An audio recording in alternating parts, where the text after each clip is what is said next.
Chapter 26, The Ultimate Test. Yes, that's two ultimates. The word ultimate has two meanings. It could mean final, or it could mean most important. The Stairway Quiz was both. It was the final event of the third day, and it counted double. The students were worn out before they started. They'd already had the science crawl, right and left handwriting, animal imitations, upside down singing, and blindfolded smelling. The Stairway Quiz would require knowledge, stamina, and most important, speed. This was Dee Dee's special talent. Dee Dee was a pretty fast runner on flat ground, but she was even faster going up and down stairs. That was because her left leg was a little bit shorter than her right leg. Or maybe it was the other way around. Either way, it gave her an obvious advantage. Louis, the yard teacher, stood next to the bottom step. "On your mark," he called out. "Get set!" Louis blew his whistle. The children rushed past him, knees pumping and elbows flailing. Dee Dee started way back in the pack, but besides her uneven legs, she had another advantage. She was skinny and short. She could squeeze past the slower kids ahead of her, and they were all slower than Dee Dee. As she neared the third floor, only Damien remained ahead of her. A man with a black mustache was waiting on the landing. "How many quarts in a gallon?" he asked Damien. "8," said Damien. Damien was sent back down to the first floor. "Name a city in England," he said to Dee Dee. "London," Dee Dee shouted, then continued on up. Dr. Pickle was waiting on the fourth floor. "Are dreams real?" he asked. Dee Dee was stumped. She could hear other kids charging up the stairs behind her. She hated to have to go back down. "They're real dreams," she said. Dr. Pickle rubbed his beard. "Very interesting answer," he said, and let her pass. By the time she reached the 9th floor, she could only hear distant footsteps behind her. "What do you call someone who writes books?" asked Mrs. Surlaw. "You don't call them," said Dee Dee. "You must never interrupt a great author during her moment of inspiration."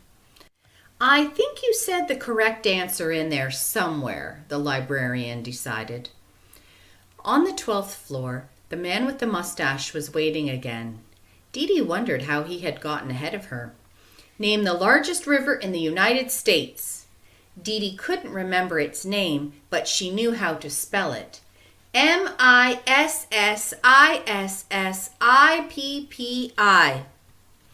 Miss Mush asked the question on the 15th floor. "How many points on a fork?" Dee Dee formed a picture of a fork in her mind, but when she tried to count the points, they blurred. "3?" she tried. "I'm so sorry, Dee Dee," said Miss Mush. She didn't have to go all the way back down to the bottom, just to the 10th. Ron was coming up the other way. "Hi, Dee Dee," he greeted her. "Hi, Ron," said Dee Dee. "Hope you studied your forks and spoons." She reached the 10th, answered another question there, then again on the 11th and the 12th. Ron was coming down. "Hi, Ron." "Hi, Dee Dee." She reached Miss Mush a second time. "What was Christopher Columbus's favorite vegetable?" asked the lunch lady. Dee Dee knew that one. "Cabbage." She had spent 2 whole nights studying the history of cabbage. When she reached the 18th floor, the man with the mustache was there again. "Are zebras black with white stripes or white with black stripes?" Dee Dee thought it was the same thing, but knew that had to be wrong. "The first one," she guessed. "Was that white with black stripes or black with white stripes?" "I don't remember," said Dee Dee. "Me neither," the man admitted, and let her pass. A tall, thin woman asked the next question. She looked like a teacher, but Dee Dee had never seen her before. Strangely, the woman had one very long fingernail on her pinky. "Please recite the alphabet backward." Dee Dee had to close her eyes to concentrate. Z, Y, X. It took her a long time. In her mind, Dee Dee had to keep saying the alphabet forward in order to figure out the next backward letter. She could hear footsteps coming closer, and then Mauricia came up alongside her. "What are you stopping for?" Mauricia asked. Dee Dee looked around. The woman with the long fingernail was gone. "C-B-A," she finished, just in case. Dee Dee and Mauricia continued up together, reaching the 20th floor at the same time. The mustache man was back again. "How many toes does a 3-toed sloth have?" he asked. That had to be the easiest question yet, thought Dee Dee. 3, she said. 12, said Mauricia. Dee Dee was sent back down to the 15th floor. Now she really had to turn on the jets.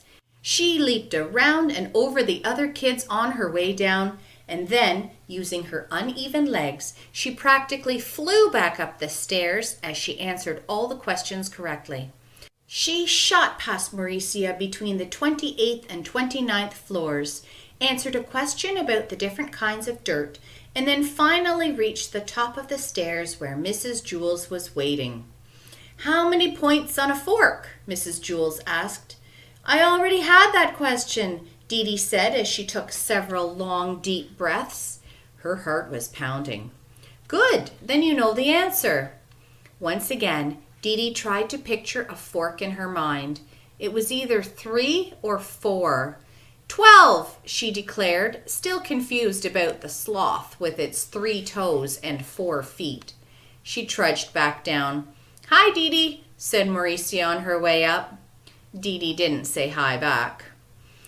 After school, only 3 of the Unbreakables could be seen by the flagpole. Mauricia was still inside the school. Photographers were snapping her picture, and she was being questioned by newspaper reporters from all around the world. When she finally came outside, she was carrying a giant trophy. "Sorry I took so long," she said. "You must think you're really great," said Joy. Mauricia shrugged. "Well, you should," said Ron. "Because you are," said Dee Dee. Mauricia set down her trophy and said, "You guys are the greatest friends ever." They held out their hands, locked pinkies and thumbs, and shouted, "Unbreakable!" Friends stick by each other when one is down. That is a true test of friendship. But sometimes it is harder to stick by a friend who is up. That is the ultimate test of friendship.